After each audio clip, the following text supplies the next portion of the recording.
Vamos lá, meus irmãos, vamos lá. Estamos no nosso 8º dia de aula de História Eclesiástica 1, é o último bloco. Estamos falando sobre os 7 primeiros concílios da igreja, e agora eu gostaria de gastar um tempo com vocês falando um pouco aqui, para mostrar para vocês o que aconteceu aqui no concílio de Constantinopla, que no caso aqui já seria o segundo, né? Temos o primeiro, que é de Nicéia, o segundo de Constantinopla, o terceiro de Éfeso, o quarto de Calcedônia, e o quinto conselho de Constantinopla, nos dias de Justiniano, né? Então, olha só, Gil, lê aqui para nós. Porém, Justiniano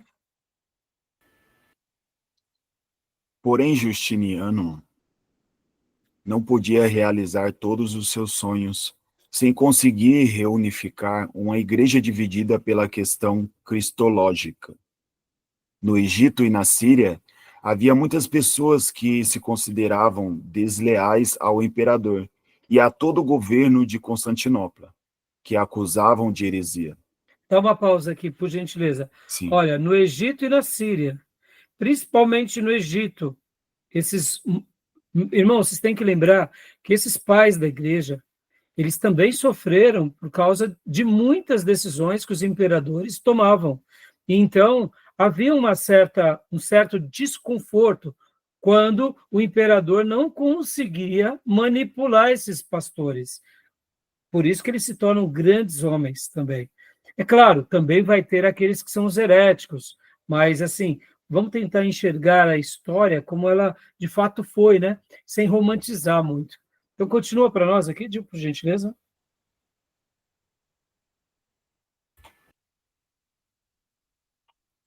Justiniano achava que o Concílio de Calcedônia tinha se pronunciado corretamente com respeito às naturezas de Cristo, mas, ao mesmo tempo, percebia que os monofisistas mais moderados tinham razão ao apontar os perigos que esta doutrina poderia trazer consigo.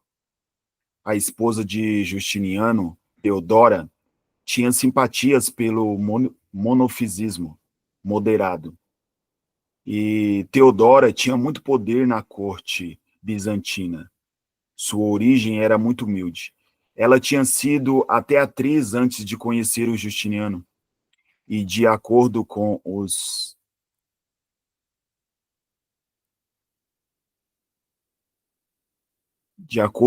seus inimigos, prostituta. Porém, quando se casou com Justiniano, ela demonstrou ser uma grande imperatriz, que em momentos difíceis, quando o populacho se rebelou contra Constantinopla, salvou o trono para seu marido. Olha só, percebe? Então, olha a questão aqui. Muito interessante isso aí. Ela era pobre, mas, bom, será que ela era só pobre ou ela era prostituta também, já que ela era atriz, né? Bom, agora voltando, irmãos, você vê, os inimigos é assim, meus irmãos, bom, não tem jeito, meus irmãos, infelizmente, povo é povo, política é político, poder é o poder, e a gente tem que saber lidar com todas essas forças em qualquer contexto. Agora, o que eu queria falar, você pode ver que aqui vai falar sobre, voltando um pouquinho aqui, irmãos, olha só que interessante, voltando um pouquinho aqui, aqui os dissidentes, né? Aqueles, aqui, tinham alguns monofisistas moderados, mas tinha também os dissidentes no sentido de, como eles viam, que eram os desleais. Só vou mostrar para vocês, e vocês vão ver no livro-texto, já volto aqui para essa página que é a 106, mas olha só no índice aqui do livro, olha só que interessante. Deixa eu pegar aqui, olha aqui, olha que interessante. Vai mostrar um pouco, já. Por isso que estudar a história da igreja, a gente tem que ir com calma, tem que pegar corte a corte, fazer montagem a montagem. História da igreja é um quebra-cabeça, meus irmãos, é um quebra-cabeça. Né? Por isso que eu tenho procurado ter um pouco mais de paciência, peço paciência de vocês, porque, olha só, as igrejas dissidentes, que eram monofisistas, que não concordaram com o concílio de Calcedônia. Olha, ó, a igreja da Armênia, Etíope, do Egito e da Síria. E também o nestorianismo da Pérsia. Olha só, aqui vai trazer uma síntese sobre que o movimento de Constantinopla, do concílio, eles tiveram pensamentos contrários. Agora, percebam, não eram pensamentos contrários radicais, mas não concordavam com o concílio de Constantinopla. Tá bom? Só para dar uma luz aqui para vocês, para que vocês enxerguem um pouco essa parte. Agora, vamos voltar lá para a página 108.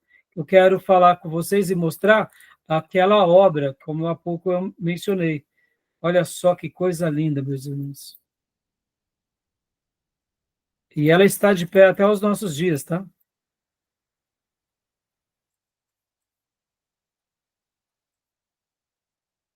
É a página 108, né? Isso. 106, pastor, eu acho. 106, isso. Bom, aqui, ó, a região, né, mostrando. Mas deixa eu mostrar aqui, ó, essa é a igreja, tá vendo? No livro atualizado está na 286, tá? Só que já está. Joia. Obrigado, irmão, pastor. Ó, Salomão, olha o que Justiniano diz. Salomão, superei-te. Justiniano disse isso quando viu concluída a Catedral de Santa Sofia, ou seja, né, os minaretes foram acrescentados mais tarde pelos turcos, que seriam essas torres aqui, ó, né? Mas olha essa obra. Agora, deixa eu mostrar para vocês ela hoje em dia, irmãos. Eu até fiz questão de separar para mostrar para vocês. Eu falei, é impressionante, impressionante. Está aqui. Bom, só para lembrar que tudo isso aqui está na Turquia, onde é a atual Istambul, tá, irmãos? Por isso que quem um dia puder conhecer essas regiões, vá, porque vale a pena, né? Eu ainda não tive o prazer e o privilégio de ir. Onde está? Deixa eu pegar aqui, deixa eu compartilhar para vocês.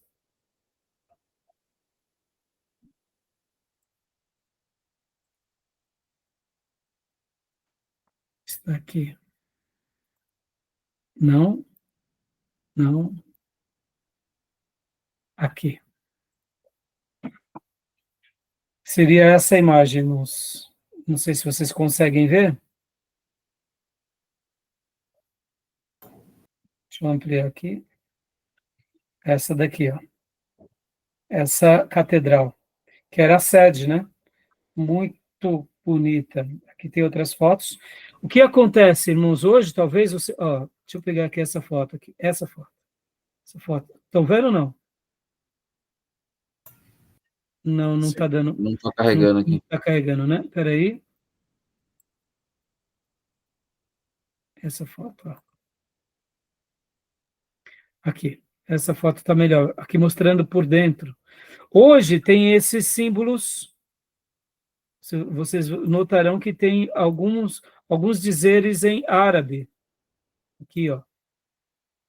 Porque, de fato, aqui, ó, tá vendo? Em árabe. Depois da conquista dos turcos otomanos, os muçulmanos se apropriaram desse prédio. E, por essa razão,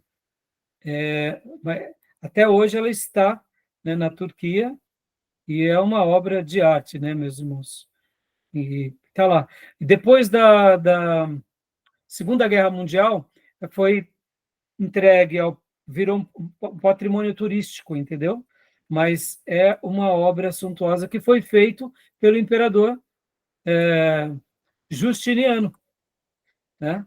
É uma obra memorável que fica como um legado, né, na história do cristianismo. Tá bom, meus irmãos? Interessante, né? Aqui, E deixa a eu botar... arquitetura, né? Sensacional. Sensacional, né, pastor? Sensacional. Assim, irmãos, é nessas horas que a gente fala, temos, sim, muitas coisas que nós não concordamos, mas a gente não pode negar que nessas mudanças, né, que foram várias, muitas coisas aconteceram e a gente tem que saber fazer uma correspondência onde foi errado, o que foi, né, o que nós não vemos como uma coisa errada, porque, querendo ou não, o cristianismo católico e o cristianismo ortodoxo grego, querendo ou não, acabou fazendo parte da história mundial, principalmente do Ocidente, na transmissão de conhecimento, na transmissão de tecnologia, essa questão das universidades. Eu sei que a gente tem muitas críticas, e tem mesmo, em virtude de todo o paganismo, e a gente não deve pensar de outra forma, mas a gente deve fazer os cortes com, sem muito radicalismo, né? Enxergar o que de fato aconteceu. Não estou querendo aqui que vocês enamorem o romanismo nem o ortodoxismo, mas a gente tem que olhar as coisas de uma forma, eu diria, mais racional, né? Tá bom? Aqui mostrando no livro-texto, ó, Justiniano e sua corte, de acordo com o mosaico da época, né? E esses mosaicos, irmãos, eram obras-primas e muitas vezes enfeitados de ouro, preenchidos de ouro, até hoje se perpetuaram, né? Muitos deles, tá bom? Ó, Teodora e a sua corte, né? A esposa. Tá bom, meus irmãos? Tudo bem até aí? Tranquilo? Agora eu queria mostrar para vocês, eu separei aqui o material que fica aqui como uma indicação, que é essa obra aqui, ó. Aquela obra que eu tinha mostrado no início da aula, que é o livro, né? É o livro História da Igreja Cristã. Lembram? Olha só, aqui, deixa eu mostrar para vocês. O resumo, ó, a terceira parte do livro, olha que interessante. Gostei muito. Eu só quero mostrar o esboço, porque não vai. A gente vai ler algumas partes, mas tudo que nós tratamos até agora, aqui é um resumo muito legal. Esse resumo é muito bom, porque aqui está mostrando o esboço, né, do capítulo 9 ao 11, e a gente tratou praticamente nessas últimas aulas todos esses temas, claro, com as suas devidas proporções, né? Do capítulo, eu diria, até o capítulo 10. Então, aqui ele vai mostrar o capítulo 9 ao 11, ó, olha só, desde o edito de Constantinopla, 313, até a queda de Roma, 476. A vistoria... Para projetar isso na tela? Ah, não está aparecendo? Para mim, não. Ah, então me desculpe, irmãos. Espera aí. Aqui, agora apareceu, né? Agora carregou. Para mim estava parecendo que estava marcado, mas não sei por que não foi. Então, aqui vai mostrar o capítulo 9 em diante, até o 11, vai fazer essa síntese das aulas que estamos, né? E olha aqui, vai dar um bom resumo, né? Quando você também quiser, né, pegar o resumo dessas obras, olha só, fim da perseguição, igrejas restauradas, o fim dos sacrifícios pagãos, dedicação dos templos pagãos ao culto cristão, doações às igrejas, privilégios concedidos ao clero, proclamando o domingo dia de descanso. Eu quero gastar agora alguns minutos, não vai dar tempo de a gente ler muito, mas por que eu fiz questão de separar esse artigo aqui para vocês? Porque aqui, meus irmãos, tem coisas que também a gente tem que enxergar. Lembra que eu falei na segunda aula sobre a providência divina? Deus agora trabalhando sobre os imperadores? Por quê? Quando a gente vê aqui, ó, sacrifícios pagãos, a gente pensa assim, tudo bem, né? Que tipo de sacrifício é esse? Meus irmãos, depois que o cristianismo passa a ser a principal igreja, a religião do império, até nisso muda muito, porque só para vocês terem uma ideia, a gente vai ler agora, não sei se vai dar tempo de chegar lá, mas, por exemplo, quando havia uma revolta, por exemplo, numa família rica romana, se um empregado cometesse algum mal àquele rico romano, nas leis romanas, todos os empregados daquela casa morriam. Por quê? Porque houve o quê? Um atentado contra um senhor romano. depois que o cristianismo passa a ser religião oficial, até essa questão muda. Por quê? Porque agora ia ser avaliado aquela pessoa que praticou o atentado contra no caso, o seu líder, ele ia ser julgado devidamente, os outros não iriam sofrer. Ou seja, a gente que não está vivendo, né, nunca passou por um sistema de governo escravocrata, nós não sabemos mensurar como foi difícil também para aqueles cristãos naqueles dias e passarem pelo sofrimento da perseguição, e depois eles tiveram que se readequar à sua nova vida depois de Constantino. Outra coisa, quando um pai tinha um filho e ele notava que esse filho ele era, sei lá, nascia com algum defeito ou ele não gostava daquele filho, eles podiam matar aquela criança. Depois da oficialização do cristianismo como igreja oficial, parou de ter esse tipo de assassinato. Ou seja, percebam que a influência da igreja foi benéfica também. Não foi somente o lado maléfico do paganismo, mas muitas coisas foram mudando. Então, esse livro é que ele traz uma boa síntese de todos esses acontecimentos. Alguns bons resultados para o Estado. A crucificação abolida, a repressão ao infanticídio, ou seja, vocês têm que lembrar que antes, qualquer um que não fosse romano, ele podia morrer morte de cruz. Agora não. A morte de cruz já não era mais uma penitência, uma ordem, né?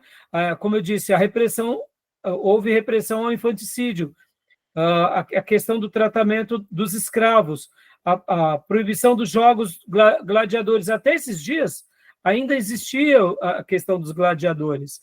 Os gladiadores vão parar de serem incentivados, porque o que acontecia, irmãos? Não era um espetáculo hollywoodiano, era sangue puro lá nas arenas. Então, um monge, um cristão, ele vai tentar separar dois gladiadores, morre, depois da morte dele, para-se o quê? Os jogos com gladiadores, né? Então, muitos resultados também foram benéficos, né? Então, eu achei esse livro muito interessante, né? Ao mesmo tempo, olha só, costumes pagãos introduzidos na igreja, a igreja se faz mundana, males resultantes da união da igreja com o Estado. Aí aqui também tem alguns outros detalhes, né? A necessidade de uma nova capital, ou seja, aquele templo que nós vemos agora com esse imperador, no sexto século, não é o mesmo, mas Constantino faz aquela capital e já também cria uma igreja muito importante, né? Aí, aqui, ó, a igreja de Santa Sofia era chamada, tá bom? Ou Santa Sabedoria. No capítulo 10 vai falar sobre a divisão do império, né? Constantino tolerante, seus sucessores intolerantes, com a confiscação. Outra coisa interessante, meus irmãos, o que aconteceu nesse período muito importante aqui? Houve as doações dos templos pagãos, no caso, desculpem, os cristãos começaram a ter muitos benefícios, como a gente já mencionou nas outras aulas, né? Além deles serem agora amparados pelo Estado, agora eles também estavam tendo o quê? Muitos templos pagãos que ficaram literalmente vazios se tornaram igrejas, entendeu? Muitos templos pagãos destruídos e a destruição dos escritos anticristãos, a proibição de adoração aos ídolos. Então, esse capítulo 9 é muito interessante. Vamos ler apenas algumas partes, né? Aí vem a controvérsia do concílio ariano, algumas coisas que a gente acabou vendo também, né? O nascimento do monaco. O que é monaco? É monasticismo também, tá, meus irmãos? é um outro termo. Sua origem, os fundadores, isso a gente já viu. Então, e aí vem o capítulo 11, que a gente vai encerrar semana que vem. Mas eu queria apenas agora, nesses últimos 10 minutos, né, a gente ler um pouco sobre, aqui, ó, a Igreja Imperial do terceiro período. Bom, essa parte a gente já viu. Deixa eu pôr aqui um pouco mais para frente, porque eu achei... Só pegar aqui, como as horas se avançaram. Aqui. Pode ler para nós, pastor Johnny? Leio sim, os Aqui, ó, templos, aqui, ó. Cessaram... Essa parte é muito legal.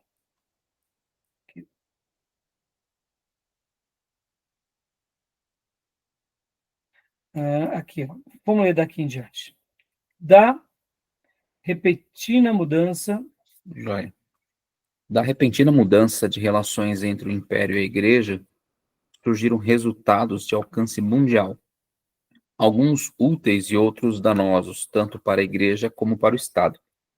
É fácil de verificar em que sentido a nova atitude do governo beneficiou a causa do cristianismo. Por isso que, irmãos, percebam, eu vou até abrir meu coração aqui para falar uma coisa para vocês. Durante os meus dias de estudo, né, claro, a gente vai ouvindo muitos professores, vamos ouvindo muitos pastores. Nós temos, assim, um ranço muito grande do romanismo, isso é fato. Nós temos o surgimento do neopentecostalismo das nossas igrejas. Nós temos o advento do mercadológico, que é outra coisa também que nós protestantes estamos lidando o tempo todo contra isso. Temos as teologias vesgas, como a teologia da prosperidade, temos esse capitalismo exacerbado dentro da igreja. Então, percebam, a gente tem que tomar muito cuidado quando a gente faz um apanhado da história, porque senão a gente começa a rotular tudo de uma forma muito negativa e a gente não vê também coisas que outrora foi a providência divina. E é por isso que eu estou falando um pouco para vocês, porque quando a gente fala de Constantino, a gente bota Constantino literalmente num balaio de que ele é o culpado de todo o paganismo. E eu posso dizer, meus irmãos, que ele era um imperador. E se ele não foi convertido, e é questionável isso, não tem problema a gente contra-argumentar, mas a gente tem que lembrar que se a igreja ela se enveredou por um lado pagão, é porque eles se venderam, os líderes religiosos se venderam. Assim como houve a tradição dos judeus, que viraram os fariseus e os saduceus, e esses grupos nos dias de Jesus, eles se tornaram um grupo vendido a Roma. Isso não significa que ali dentro dos fariseus não tinham aqueles que realmente queriam fazer a vontade de Deus, como é o caso de Nicodemos, como é o caso de Jairo, haviam. Então a gente tem que saber que se houve essa corrupção, a culpa de quem? Foi de Roma? A culpa foi dos gregos por causa da helenização? Não, a culpa foram dos sacerdotes, dos profetas, que se deixaram levar pelo espírito mundano daqueles dias. Então, a mesma coisa é com essa igreja aqui, agora recém-institucionalizada. Se ela se corrompeu, a culpa é nossa, dos líderes. E aqui fica a tônica daquela matéria que tivemos há pouco, que é a teologia pastoral. O reposicionamento da igreja se faz com os pastores, com os líderes. Meus irmãos, se a gente for ficar esperando de político, que a igreja vai melhorar por causa de político, a gente está praticando os mesmos erros. Então, por isso que é interessante, eu gostei desse resumo, porque aqui a gente consegue fazer alguns cortes, a gente consegue ver certas coisas que a gente não via. Por exemplo, como eu acabei de falar, certos benefícios. Eu, por exemplo, durante toda a minha formação, eu só via malefício, né? Então, ao estudar aqui, a gente acaba vendo alguns benefícios. É claro que tiveram malefícios também, né? Tá bom? Por gentileza, pastor, continua para a gente? A gente tá... Joia. Cessaram, como já dissemos, todas as perseguições para sempre. Durante 200 anos antes, em nenhum momento os cristãos estiveram livres de perigos, acusações e morte. Entretanto, desde a publicação do Edito de Constantino, no ano de 313, até ao término do Império, a espada não a espada foi não somente embainhada, foi enterrada. Ou seja, meus irmãos, aqui, por isso que fica claro que Eusébio de Cesareia via Constantino como uma bênção de Deus. É simples, irmãos.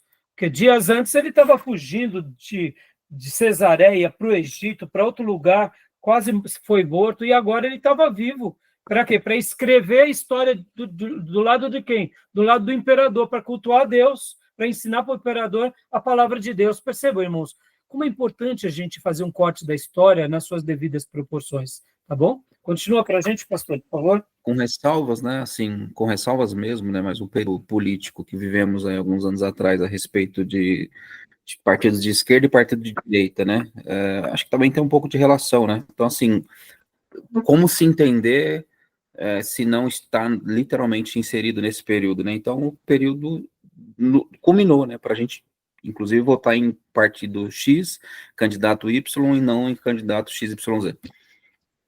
Exatamente, pastor, pode ver. Por isso que eu falei que o diabo é o mesmo, só muda o contexto. Então a gente vai aprender com eles na história ao quê? A tomar cuidado para aquilo que vai ser uma grande tentação, que pode ser uma possível corrupção, em alguns outros lugares será de fato uma corrupção, e ao mesmo tempo, como a gente faz para se precaver? Que essa é a mensagem. A gente está aqui estudando a história para quê? Para que a gente não repita os erros, para que a gente se una aos defensores cristãos e possa dar uma grande contribuição para as próximas gerações, como os pais da igreja deram, né, para essa igreja, né? Então, é isso aí, pastor. Por gentileza, continue para a gente. Amém. Os templos das igrejas foram restaurados e novamente abertos em toda parte. No período apostólico, celebravam-se reuniões em casas particulares e em salões alugados. Mais tarde, nos períodos em que cessavam as perseguições, construíam-se templos para as igrejas. Na última perseguição, durante o templo de Diocleciano, alguns desses templos foram destruídos e outros confiscados pelas autoridades. Todos os templos que ainda existiam quando Constantino subiu ao poder foram restaurados e aqueles que tinham sido destruídos foram pagos pelas cidades em que estavam. A partir dessa época, os Dá uma cristãos... pausa aqui, pastor. Olha só que interessante essa afirmação. Irmãos, quando a gente pensa assim que eles foram destruídos, dá uma ideia assim, não, vamos destruir, que é tudo pagão. Meus irmãos, muitas vezes houve uma mudança na chave. Vamos imaginar aqui também, irmãos, lembra que eu falei, né, da igreja da Pérsia, a igreja da África, no primeiro bloco, onde o reino de Aksum, lá na Etiópia, recebem missionários. Percebem, irmão, está tendo um avivamento também. Então, aqui não era só uma questão legalista, mas era uma questão... olha que interessante essa frase aqui. Ó. A partir dessa época, os cristãos gozavam de plena liberdade para edificar templos que começavam a ser erguidos por toda parte. Não era aqui, não. Era aqui. Ó. Alguns desses templos que foram destruídos, aqui, ó, durante o tempo de Diocleciano, alguns desses templos que foram destruídos e outros confiscados pelas autoridades. Todos os templos que ainda existiam quando Constantino subiu ao poder foram restaurados e aqueles que tinham sido destruídos foram pagos pelas cidades em que estavam. Meu irmão, imagina essa situação. Você é um cristão ali de várias gerações, vem o imperador Diocleciano, mata os seus pais, destrói aquilo que você tem, e agora vem o imperador e te ressarce. Agora, vamos falar abertamente. Como que aqueles irmãos viam tudo isso? Como milagres. São milagres. É ou não é? Se com muito menos hoje a teologia da prosperidade já faz os irmãos do nosso dia já praticar praticamente um culto à prosperidade, né, irmãos? Entendam? Então, olha que momento singular, né? Tá bom? Então, só para a gente concluir, pastor, então continua a partir daqui, a partir desta época. A partir dessa época, os cristãos gozaram de plena liberdade para edificar templos que começaram a ser erguidos por toda parte. Esses templos tinham a forma e tomavam o nome de basílica romana ou salão da corte. Isto é, um retângulo dividido por filas de colunas, tendo na extremidade uma plataforma semicircular, com os assentos para os clérigos. O próprio Constantino deu o exemplo, mandando construir templo em Jerusalém, Belém, e na nova capital, Constantinopla. Dá mais uma pausa aqui, pastor. Olha só, meus irmãos, o imperador romano tinha destruído o templo de Jerusalém. Agora vem o imperador e constrói basílica em Jerusalém, em Belém. Percebam, irmãos, como foi o momento. Irmãos, se Constantino de fato não se converteu, joia, mas que ele foi um estadista brilhante, ele foi. Por que eu estou falando isso? Porque ele vai preparar agora a nova Roma para os próximos 1000 anos. Pensa nisso, meus irmãos. Você ser o elo em que vai mudar a história do seu império. Foi isso que ele foi. Como estadista, como político, como imperador, ele foi extraordinário. Porque todos os demais, a partir dele, Roma cai, sim, mas Constantinopla continua de pé por mais 1000 anos. Ou seja, isso é fora do comum, falando aqui como liderança, falando aqui como estrategista, falando aqui como um visionário, tá bom, meus irmãos? Então, deixa a vida dele de lado agora, tá? Não tô querendo mandar ele para o céu, não, tá? Então, continua aqui, pastor, por favor. 2 gerações após, começaram a aparecer as imagens nas igrejas. Os cristãos primitivos tinham horror a tudo que pudesse conduzir à idolatria. Opa, esse autor aqui já fala que foi 2 gerações após, ou seja, né? Então vamos pôr ali final dos anos 400, né? Em 300 e alguma coisa, né? Ou seja, 400 e alguma coisa. Nessa época, A adoração pagã ainda era tolerada, porém haviam cessado os sacrifícios oficiais. O fato significativo de uma mudança tão rápida e tão radical em costumes que estavam intimamente ligados a todas as manifestações cívicas e sociais prova que os costumes pagãos eram então mera formalidade e não expressavam a crença das pessoas inteligentes. Em muitos lugares, os templos pagãos foram dedicados ao culto cristão.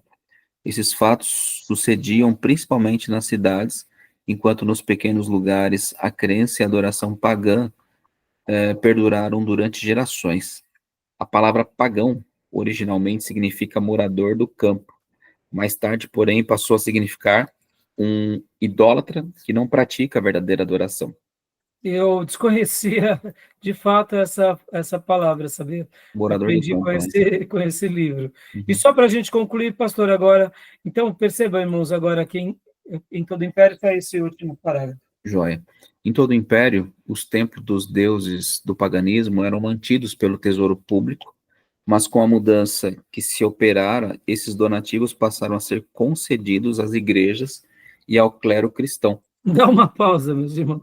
Pense nisso, meus irmãos. Até recursos agora estava sobrando. Entendeu? Imagina, por isso que Eusébio vai fazer citações assim. E outros vão ver o imperador como uma pessoa diferenciada. É claro que com as suas devidas proporções, tá? Continua, pastor, por favor. Sim. Em pequena escala, a princípio, mas logo depois, de maneira generalizada e de forma liberal, os dinheiros públicos foram enriquecendo as igrejas e os bispos, os ministros, todos os funcionários do culto cristão eram pagos pelo Estado. Era uma dádiva bem recebida pela igreja, porém de benefício duvidoso.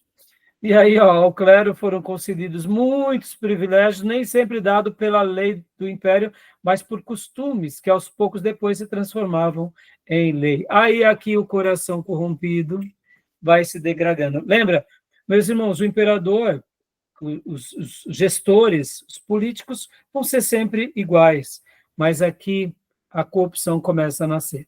Então, tá bom, meus irmãos? Olha, esses capítulos vai ser a pauta da próxima aula, tá bom?